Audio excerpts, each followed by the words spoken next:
Bank বিমা। আচ্ছা, বর্তমানে যে ব্যাংক বিমাটা নিয়ে যে সংকটটা চলতেছে, তো এ বিষয়ে আপনি কি বলবেন?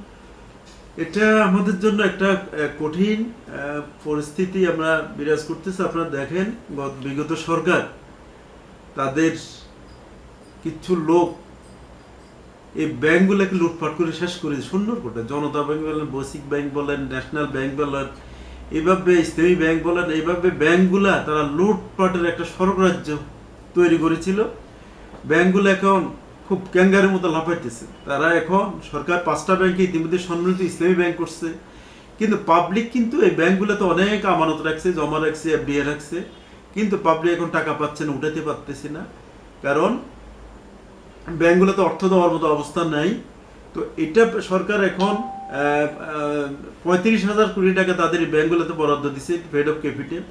আমি সরকারকে অনুরোধ করব যে যারা জামানত রাখছে, আমানত রাখছে, এফডিআর করছে, তাদের টাকা পয়সাগুলো উঠানোর একটু ব্যবস্থা করে দেয়, যাতে মানুষ তাদের প্রয়োজনীয় সমস্যাগুলো সলভ করতে পারে। কারণ কারো আর্থিক সমস্যা আছে, কারো হাসপাতালের সমস্যা আছে, কারো স্কুলের কলেজে ভর্তির সমস্যা আছে। যেহেতু সরকার ইতিমধ্যে বলছে 10 লাখ টাকা যে উঠাতে পারবে, কিন্তু এটা এখনো আমি শুনছি এখন এটা ইমপ্লিমেন্ট হয় নাই, অর্ডারটা ব্যাংকে যায় নাই। তো এটা যাতে খুব দ্রুত করে, এটা আমার একটা দাবি আছে।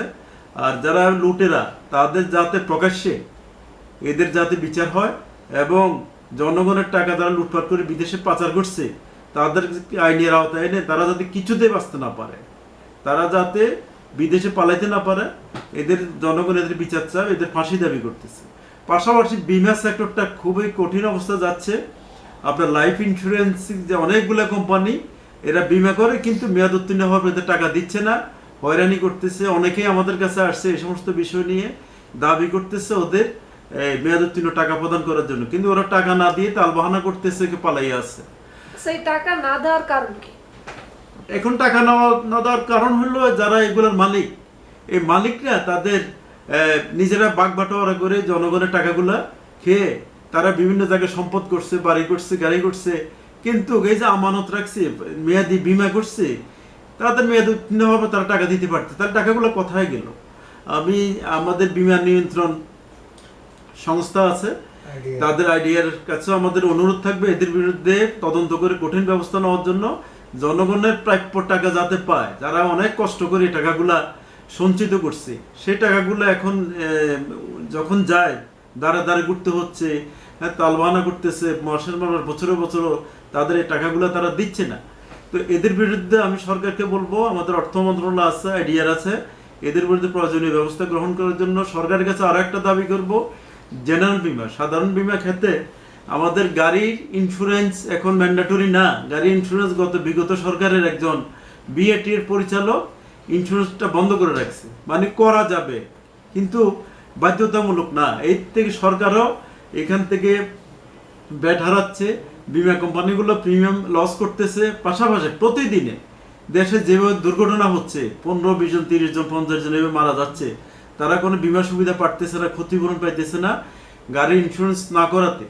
আমি আমাদের মাননীয় অর্থমন্ত্রী আমির খুসরো মাহমুদ চৌধুরীর দৃষ্টি আকর্ষণ করব, প্লাস আইডিআর এর দৃষ্টি আকর্ষণ করব, অতি সত্বর দ্রুত যাতে মোটর গাড়ি ইন্স্যুরেন্স বাধ্যতামূলক করা হয়। আমরা প্রেস ক্লাবে একটা এই ব্যাপারে আলোচনা সভা করেছি এবং দাবি করেছিলাম। ডক্টর মহিন, বিএনপির স্থায়ী কমিটির সদস্য ডক্টর মহিন খান এমপি ওই অনুষ্ঠানে প্রধান অতিথি ছিলেন। তিনিও জিনিসটা উপলব্ধি করছে যে বাংলাদেশে এখন মোটর ইন্স্যুরেন্স বাধ্যতামূলক না। পৃথিবীর কোনো দেশে কোনো মোটর গাড়ি ফ্রি না, ইন্স্যুরেন্স মাস্ট, বাধ্যতামূলক করতে হবে, কারণ এটার সাথে পাবলিক, জনগণ জড়িত।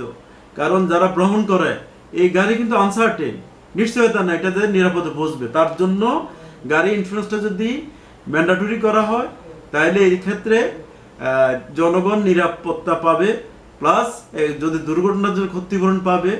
এটা আমি আশা করব সরকার দ্রুত গাড়ি ইন্স্যুরেন্সটা যাতে ম্যান্ডেটরি, বাধ্যতামূলক করা হয়, এটা দেশবাসী এবং আমাদের দাবি।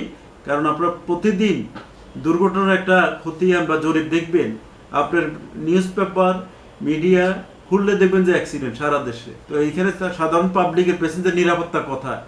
তো এটা যাতে অতি সত্বর এই মোটর ইন্স্যুরেন্সটা বাধ্যতামূলক করা হয়, সরকারের কাছে আমি এটা জোর দাবি জানাচ্ছি।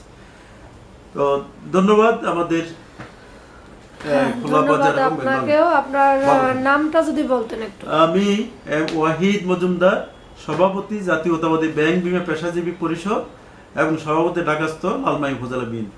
ধন্যবাদ।